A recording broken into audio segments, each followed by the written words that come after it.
I've had this iPad Pro here for 30 days now. And in this review, I'm not going to be counting the Apple Pencil or the smart keyboard that you could attach to the bottom, whatever. No accessories. Just this all on its own. Not even a case. Just this big, fat, naked tablet. I've come to a few conclusions that are very different from what I've heard on other people's reviews that I was seeing while I was waiting for mine. You guys know the specs. You know the battery life, the camera, the screen resolution. It's been a month. If you're watching reviews by now, you know about all this. I just want to start out by responding to 3 common cliches I'm getting asked a lot for whenever people see me using it. These 3 cliches are wrong. Okay, so cliche number 1. It's just a big iPad. It's so big. It's too big. Oh my goodness, I can't believe how big it is. Big, big, big. It's so big. It's not that big. Guys, come on. Look how big I am compared to this. We are so much bigger than technology.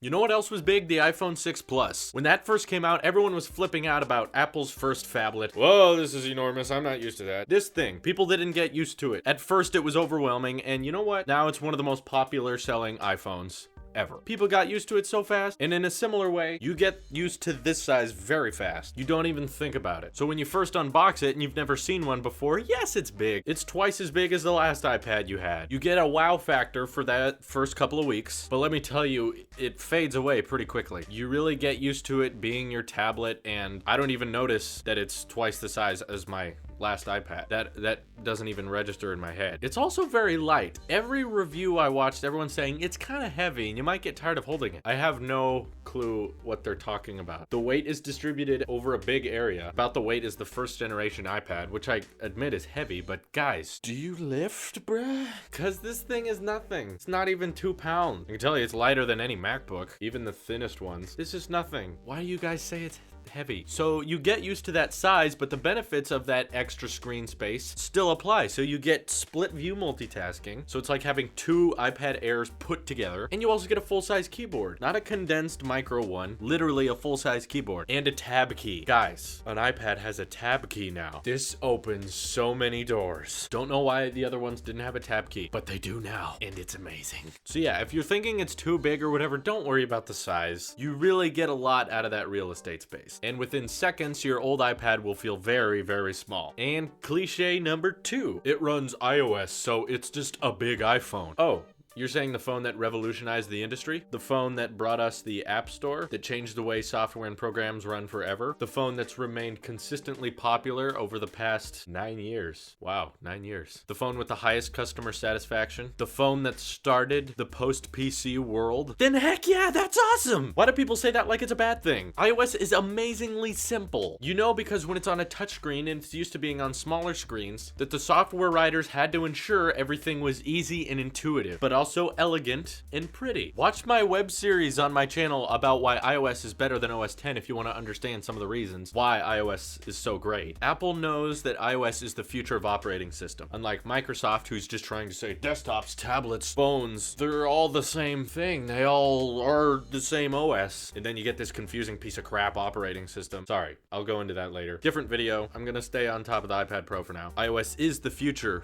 of operating system. It's mostly been on phones and decent tablets with not too high-end specs, but this is proof that Apple is seeing a future here, that this is going to become the most powerful of machines, and there's no competition when saying that this is the most powerful iOS device to ever exist. Amazing OS, great specs, put them together, awesome experience. And cliche number 3, and I could go on with this one about forever, maybe a little more, but about forever. Why don't you just buy a MacBook? That's so simple.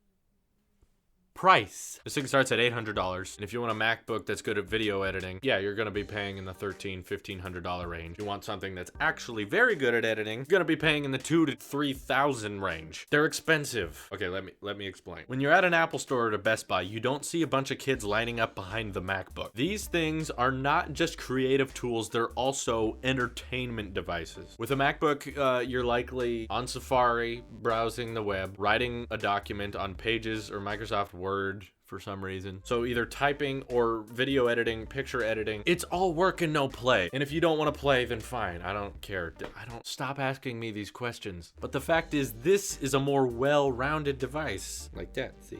Because you have access to the iOS App Store. Tons of games that are free and fun. So many games. Before iOS, who could fathom games being free? At least to this amount. And when you do have to pay for an app, that app is freaking awesome. Even if it's 99 cents, you're getting no ads. Sometimes no DLC, it just depends. But it's never very much. If you found a super duper amazing, incredible game, it's probably under $10. Because on the App Store, most of the people using it don't want to invest that much. So you're getting a very cheap game library on a display that's 2.7K. Find me how much a gaming computer is that can output that resolution at this frame rate. You're getting a pretty good game console here. Not a console, but you know what I mean. Gameplay's gonna be awesome. Now, I don't mean to say that you can't do work on the iPad Pro. There is still tons of creative apps out there that let you actually get things done. iMovie personally is one of my favorites, and to this day, it is still the best video editing app on the App Store. No comparison. It's because all those other editing apps are like, oh, you edit videos so you can put footage and music together. That's editing, right? Family vacation, that's it. That's all editing is good for. No? Who the heck edits vacation videos anymore? That's so rare. And yet all these editing software people seem to think that's all you do with it. And yes, iMovie is very good at it, but it also lets you do overlays. It lets you do multiple audio layers. This means I can have my microphone right here. Oh, sorry, I'll talk quieter. I can take the audio from this thing, sync it with the camera. I can add music, which you're hearing right now. And yes, you guessed it. This video, as well as most of my other videos on this channel, are edited on the iPad Pro. In fact, even other channels in the Tailosive network, many of them, the simple videos, likely are edited on this guy. You can edit 4K and export 4K and upload 4K. No one really knows you can do that on a tablet, but you can. This guy, this razor thin thing, yep. All that can do 4K. Now, of course, if you want to do special effects and fancy text graphics, yeah, you're gonna need a desktop or a laptop. Maybe something with Adobe After Effects, because we got a ways to go on here, but the CPU and GPU is definitely there. And since this is a very new product, software companies haven't quite taken advantage of that yet, but it's coming. I promise you. Audio mixing is great on here, like with GarageBand, but there are other people working on it. Hopefully a Final Cut Pro X for the iPad Pro. That would be nice. Something that gives you way more customization than iMovie. Or gives you text editing so you can make really cool titles or do some fancy special effects like muzzle flashes or explosions or I don't know. But there are plenty of apps on here that let you get awesome things done. And that's only gonna grow and grow as time goes on. Also, if you already have a laptop, preferably if you have a 13-inch MacBook, this might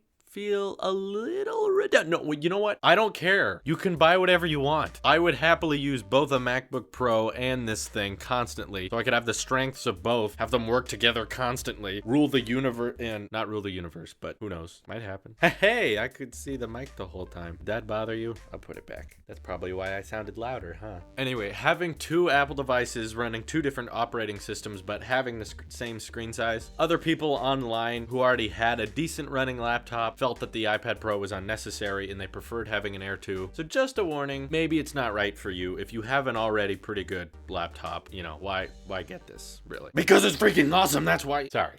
I respect your purchasing decisions, as long as you do exactly what I say. Anyway, I didn't have a laptop, and that's why I think this thing is so amazing to me, is because it replaced my old iPad and is acting as I would treat a laptop if I had had one. When I say laptop, I mean MacBook. I hope you're getting that. Why would I buy anything else? Everything else is stupid. Okay, now that I got all the cliches out of the way, those were the three main ones. I can get into some of the awesome things on here that I believe are very underrated. The speakers! Unlike other crappy iPads, which are basically all of them. I'm kidding, they're not crappy, but the speakers maybe a little bit. You get 4 speakers, 2 on this side, 2 on this side, and they're so loud and clear too. They got bass in them, and you never expect it. When you go to this thing, you never would think something this thin could be so loud and powerful. My gosh, I love it.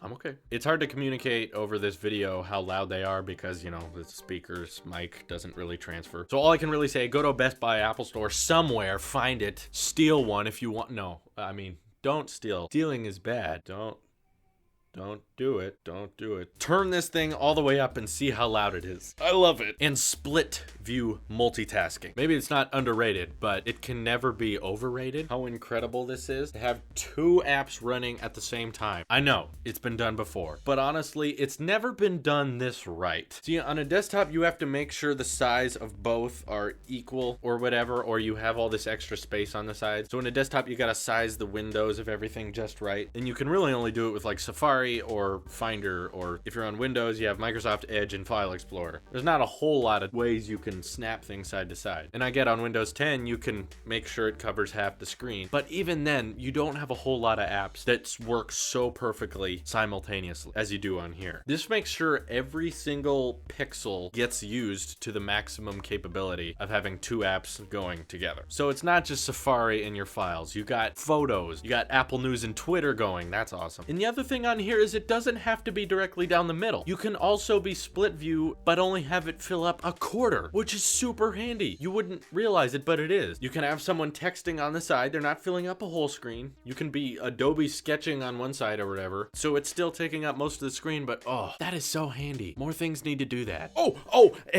And there's something I've wanted to do for a long time. I am getting older. My childhood is basically over. And there was always one thing in all my teenage years that I wanted to do. It wasn't a lot to ask, but I really wanted this for the longest time. Guys, I wanted to text people while I was Facebook messaging them. Was it too much to ask? Some people use iMessage because they have an iPhone. That's great. Others just want to Facebook message me. I couldn't do both at the same time. I had to hit the home button twice and switch back and forth. And with the iPad Pro, you can split down the middle and be doing both Facebook Messenger and iMessage going at the same time. Technology's over, people. That's as good as it gets. That's the best feature mankind could ever have. I love it so much. Another amazing feature that is also on older iPads, but you couldn't really do it because the screen wasn't as big. Now that it's twice the size, when you swipe up with 4 fingers, you go to multitasking. That's super nice. You can use this almost constantly. Swipe between things. On Apple News, swipe up with 4, you got multitasking. That's really nice. Or if you want to swipe between to your last app, you take all 4, zoop, zoop, zoop.